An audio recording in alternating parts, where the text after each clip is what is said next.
So hello everyone and I welcome you all to Saurabh Pandey UPSC YouTube channel के अंदर। If you are preparing for civil service examination इस चैनल से जरूर से जुड़ें and download Saurabh Pandey CSE app and visit Saurabh Pandey UPSC.com website. So अभी हाल में ही अभी आपने न्यूज़ भी देखा होगा, अगर आप ये देखोगे स्क्रीनशॉट में, तो ईरान ने लॉन्च किया है अटैक, 200 ड्रोन्स और मिसाइल अटैक जो है लॉन्च किया। अगर आप रिसेंट रिपोर्ट देखोगे उसमें ये चीज़ भी हाईलाइट किया है कि लेबनन से जो हिजबुल्लाह है, जो एक तरीके से आप कह सकते हैं कि ईरान उसको काफ़ी सपोर्ट करता है, तो हिजबुल्लाह ने इधर से और फिर ईरान ने ड्रोन्स और मिसाइल अटैक इजराइल पे कैरी आउट किया है।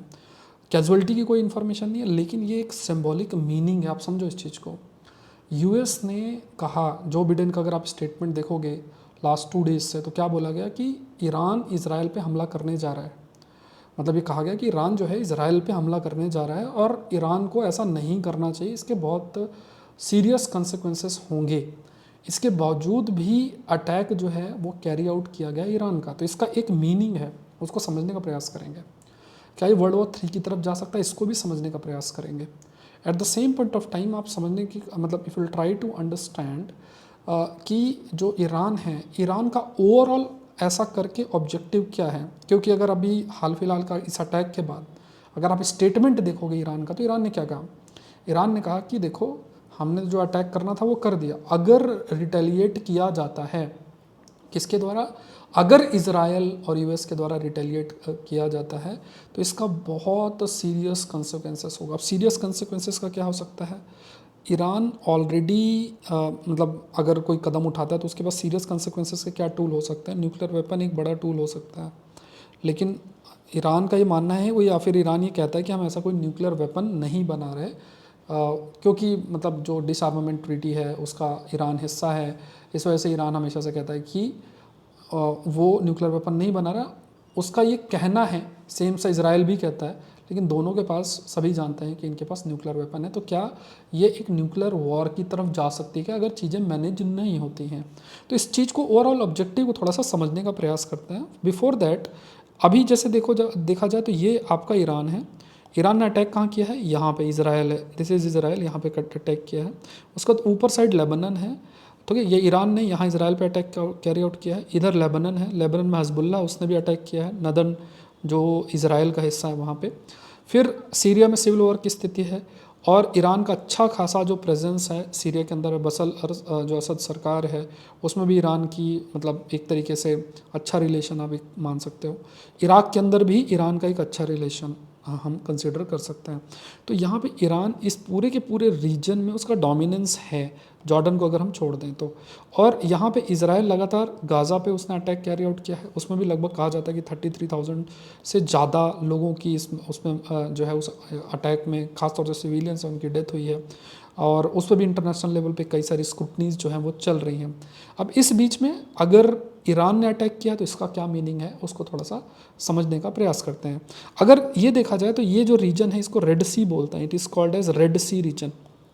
ये जो इलाका है इसको रेड सी बोलते हैं। इधर आप देखोगे गल्फ ऑफ एडन है। इंटरनेशनल लेवल पे ये एक बहुत इंपॉर्टेंट ट्रेड रूट है। कोई भी जहाज़ जाता है, जैसे अभी एक जहाज़ अभी पकड़ा गया है और उसमें 17 इंडियन क्रू हैं, तो इंडिया लगातार ईरान जो तेहरान है उससे बातचीत कर रहा है। और किसने किया, हुतीज़ जो हैं, जो यमन है, और यमन में जो हुतीज़ हैं इसको भी कौन सपोर्ट कर रहा है, ईरान के द्वारा ये सपोर्टेड है। तो ये पूरे तरीके से उसको उस पे जो है उन्होंने उस पूरे के पूरे जो जहाज़ है उस पर कब्ज़ा किया है। कहा जाता है कि जो ईरान के रिवोल्यूशनरी गार्ड्स हैं उनका भी इसमें पार्टिसिपेशन था। ऑल दो इंडिया ने 17 जो इंडियंस है उसको बचाने के लिए लगातार इंडिया भी बातचीत ईरान के साथ कर रहा है, अगर आप न्यूज़पेपर देखोगे तो। इस पूरे रूट को भी, ये जो पूरा का पूरा रूट है, ये पूरा का पूरा रूट है, इस रूट को भी ब्लॉक करने का प्रयास ईरान के द्वारा किया जा रहा है। अब इस चीज़ को समझना, आगे समझ और अब समझ में आएगा आपको। ये जो रीजन है यहाँ तो ईरान का अच्छा खासा प्रेजेंस है ही, जो पर्शियन गल्फ का इलाका है। इधर देखोगे तो इधर ग्वादर पोर्ट आ गया, इधर चाबहार पोर्ट आ गया, ग्वादर पोर्ट में पाकिस्तान है, इधर चाबहार पोर्ट देखोगे, चाबहार पोर्ट आपका ईरान के अंदर ही है। तो इस पूरे रीजन में तो ईरान का प्रेजेंस है ही। वर्ल्ड मैप में if you try to understand, जो विश्व है ना, इसको 2 भाग में आप बांट लो, ठीक है। विश्व जो है इसको 2 भाग में आप बांटो। विश्व जो है एक तरीके से 2 भाग में एक लाइन ऐसे खींचते हैं, यहाँ कोई दिक्कत नहीं है, यहाँ कोई दिक्कत नहीं है। अभी फ़िलहाल के लिए यहाँ रिसोर्सेज की लड़ाई चल रही है, लेकिन दिक्कत कहाँ है, इस पूरे रीजन में दिक्कत आपकी लगातार बढ़ रही है। इस पूरे रीजन में, और किन के बीच में ये पावर डोमिनेंस का खेल है। इसमें एक छोटा सर्कल खींच दो, एक प्रॉब्लम एरिया जो है ये एक डेवलप हो रहा है। इस पूरे रीजन को समझने का प्रयास करो। तो यहाँ पे जैसे आपके चाइना के प्रेसिडेंट हो गए, रशिया के प्रेसिडेंट हो गए, और ये जो बिडेन है जो वेस्टर्न पावर को रिप्रेजेंट करते हैं, इनका यहाँ पे तो कोई दिक्कत नहीं है, पूरा अपना प्रेजेंस बना के रखा ही है। ये पूरा यूरोप है, यहाँ भी कोई दिक्कत नहीं है। दिक्कत क्या है, इस जगह पे डोमिनेंस की लड़ाई चल रही है। एम्बिशन समझने का प्रयास करो कि चाइना और रशिया का अपना एक एम्बिशन है। जैसे इस पूरे रीजन में चाइना अपना प्रेजेंस को बढ़ाना चाहता है, इस पूरे रीजन में चाइना अपने प्रेजेंस को बढ़ाना चाहता है, क्योंकि उसको एक पावर बनना है। और eight the same point of time इस पूरे इलाके में भी चाइना अपने प्रेजेंस को बढ़ाना चाहता है। यूएस का से, वेस्टर्न कंट्रीज़ के से को मतलब एक तरीके से उसको रिड्यूस करना पूरे तरीके से चाहता है। अब ये कैसे हो सकता है, इसके पीछे क्या तरीका हो सकता है, वो देखते हैं। ठीक है, जैसे अगर मान लो अभी फ़िलहाल अगर आप समझो कि चाइना का एम्बिशन आप समझने का प्रयास करो, तो चाइना जैसे one belt one road initiative एक चाइना का एम्बिशन है, जिसमें वो क्या करता है, चाइना अलग अलग जगहों से, जैसे यूरोप से, अफ्रीका से, साउथ ईस्ट एशियन रीजन से, इस पूरे इलाकों में अपने आप को जोड़ना चाहता है। ठीक है, सारे के सारे जितने भी इलाके हैं इन सब से अपने आप को जोड़ना चाहता है। अपना जो इकोनॉमिक लेवल पे देखा जाए, मतलब फिजिकल और डिजिटल कनेक्टिविटी एक तरीके से इस्टेब्लिश करना चाहता है। ठीक है, समझना बात को। ठीक है, इसको मैं ईरान के अटैक से, क्योंकि इशू समझोगे तब ईरान का अटैक को समझ आप पाओगे। तो यहाँ पे इस पूरे रीजन को if will try to understand, तो इस पूरे ये जो कनेक्टिविटी इस्टेब्लिश करके कहीं ना कहीं चीन अपना डोमिनेंस बढ़ाना चाहता है, कनेक्टिविटी बढ़ाना चाहता है, और एक पावर ब्लॉक बनाना चाहते हैं जिसका नाम है यूरेशियन ब्लॉक, जिसमें रशिया का यूरेशियन यूनियन है, मतलब एक यूरेशियन इकोनॉमिक यूनियन है, और है ना, और आप कह सकते हो रशिया के द्वारा, और एक आपका चाइना का one belt one road initiative है। ये दोनों को जोड़ के यूरेशियन ब्लॉक जो है वो आपका बनाने की बात की जा रही है। और इस पूरे इलाके को if you try to understand, ये पूरा का पूरा जो रीजन है, if you try to understand, ये पूरा का पूरा जो इलाका है, इसको एक यूरेशियन पावर ब्लॉक का रूप जो है रशिया चीन देना चाहते हैं। इस बीच में अगर जैसे ये जो प्रपोज्ड IMEC है, जो G20 में अनाउंस किया गया था, जहाँ से इंडिया को कनेक्ट करते हुए, सऊदी अरेबिया से कनेक्ट करते हुए, और ये पूरा मेडिटेरेनियन सी और यूरोप का कनेक्टिविटी स्टैब्लिश की जा रही है, अगर ये सक्सेसफुल हो जाए और इधर इंडो पैसिफिक रीजन सक्सेसफुल हो जाएगा, तो रशिया और चाइना का एम्बिशन कभी सक्सेसफुल नहीं हो सकता है, जो अभी हमने डिस्कस किया कि यूरेशियन पावर ब्लॉक वो बनाना चाहते हैं। इसके लिए क्या है कि इस रीजन में डिस्टर्बेंस बहुत मैटर करती है। तो इस डिस्टर्बेंस को कॉज कौन कर सकता है? अगर आप सऊदी अरेबिया को साथ लो, तो सऊदी अरेबिया तो ये जो मिडिल ईस्ट इकोनॉमिक कॉरिडोर है, इसका तो हिस्सा सऊदी अरेबिया है। ये जो वेस्टर्न लेड ये कॉरिडोर है, तो इसका जो आप कह सकते हो सऊदी अरेबिया इसका हिस्सा है। और सऊदी अरेबिया क्योंकि इसका हिस्सा है, तो और वेस्टर्न कंट्रीज़ के साथ, US के साथ सऊदी अरेबिया का रिलेशन भी ठीक ठाक रहा है। इस बीच में जो रशिया है और चाइना है, वो सऊदी अरेबिया के क्लोज तो नहीं जा सकते। बचा कौन? ईरान का जो रिश्ता है वो आपका अगर देखोगे तो it's not that good. US के साथ लगातार एक स्थिति ख़राब रहती है। US ने कई बार सैंक्शंस भी ईरान के अंदर काफ़ी समय से लगा रखे हैं।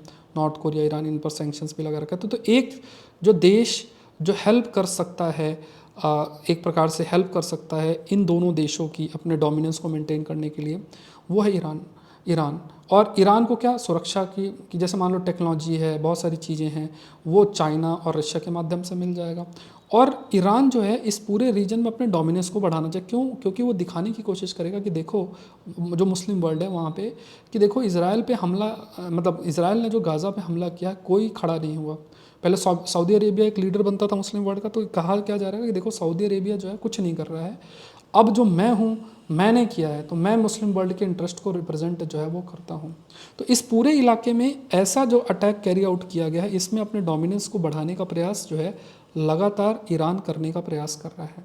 Eight the same point of time ऐसा जो अटैक होता है, इस अटैक से अगर ये और भी आप कह सकते हो कि मान लो रिटेलिएट होता है, डिस्टर्बेंस कॉज होगा, तो इस पूरे इलाके में डिस्टर्बेंस इतना अधिक कॉज हो जाएगा, युद्ध की स्थिति इतनी अधिक बन जाएगी कि पूरा का पूरा जो एक कॉरिडोर IMEC जैसे कॉरिडोर बनाने की बात की जा रही है, या इंडो पैसिफिक जो है इसको डेवलप करने की बात की जा रही है, उस पर सक्सेसफुल हम नहीं हो पाएंगे कहीं। तो इसमें इंडिया का भी इंटरेस्ट नो डाउट आपका इसमें जो है वो अफेक्ट हो सकता है। देयर इज़ अ पॉसिबिलिटी कि इंडिया का इंटरेस्ट भी इस चीज़ को अफेक्ट हो सकता है। तो ये पूरा इसी तरीके की है, क्योंकि अगर आप ईरान की बात करोगे ना, तो ईरान ही अगर आप देखोगे ईरान का ही एक प्रेजेंस है। देखो ईरान का यहाँ यमन में प्रेजेंस है हाउतीज़ का, ईरान का यहाँ पे प्रेजेंस है, सीरिया में प्रेजेंस है, इराक में प्रेजेंस है, और लगातार वो लड़ भी रहा है किन से, वेस्टर्न पावर से, इसराइल से और इन सब से लगातार लड़ रहा है, लेकिन कभी उसने अटैक कैरी आउट नहीं किया। मतलब एक्चुअली अगर देखोगे ना, जब जो एक वहाँ पे 1970s में जो रिवोल्यूशन हुआ था, इस्लामिक रिवोल्यूशन हुआ था,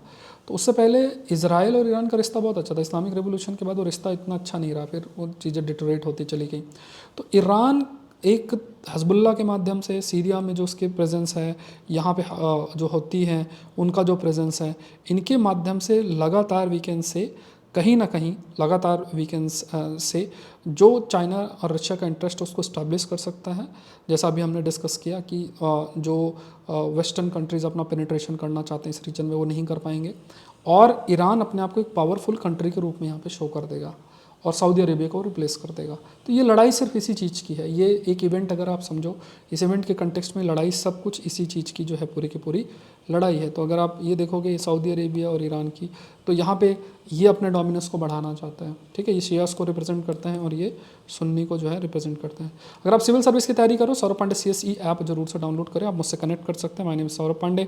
इस नंबर पे आप मुझे मैसेज कर सकते हैं। अगर आपको कोई भी क्वेरी है तो हम लोग कॉल भी शेड्यूल कर सकते हैं, ठीक है। यूपीएससी के लिए CJCR रूल आपको मिस नहीं करना है, ये एक इंपॉर्टेंट रूल है रिसेंट ट्रेंड का। इसका वीडियो आप देखो, वीडियो सेक्शन में आपको मिल जाएगा, और इस रूल को फॉलो करते हुए कुछ कोर्स बनाए गए हैं जिसके 40% ऑफ है। तो आप सौरभ पांडे CSE ऐप या फिर सौरभ पांडे UPSC.com पे जाके इन कोर्सेज को देख लो। एक तो जैसे PT 730 जिसमें 2 साल का पूरा करंट अफेयर्स आपको कैरी किया जा रहा है, कवर किया जा रहा है, बहुत अल्टीमेट है, जिसमें हिंदू, टन एक्सप्रेस, डाउन टू अर्थ, फिजिक्स.org, प्रीलिम्स पॉइंटर, हर चीज़ कवर किया जा रहा है। इसको मिस नहीं करना है अगर आप सिविल सर्विस की तैयारी करें। इसमें ऑलरेडी मैं आपके लिए 30 सेट्स दे रहा हूँ जिसमें 250 पेज का कंटेंट होगा, 1000+ जो है अलग अलग न्यूज़पेपर 2 साल के कंटेंट वो भी है, और वीडियो लेक्चर 60+ वीडियो लेक्चर्स आपको मिलेंगे। अल्टीमेट कवरेज है, क्योंकि आज के समय कंटेम्प्रेरी एस्पेक्ट का बहुत इंपॉर्टेंस है प्रिपरेशन में, ठीक है। तो इसको कोर्सेज के लिए आप ये विजिट कर सकते हो, सारे कोर्सेज में आपका 40% ऑफ है। मिलता है नेक्स्ट सेशन के अंदर। Thank you everyone, thank you.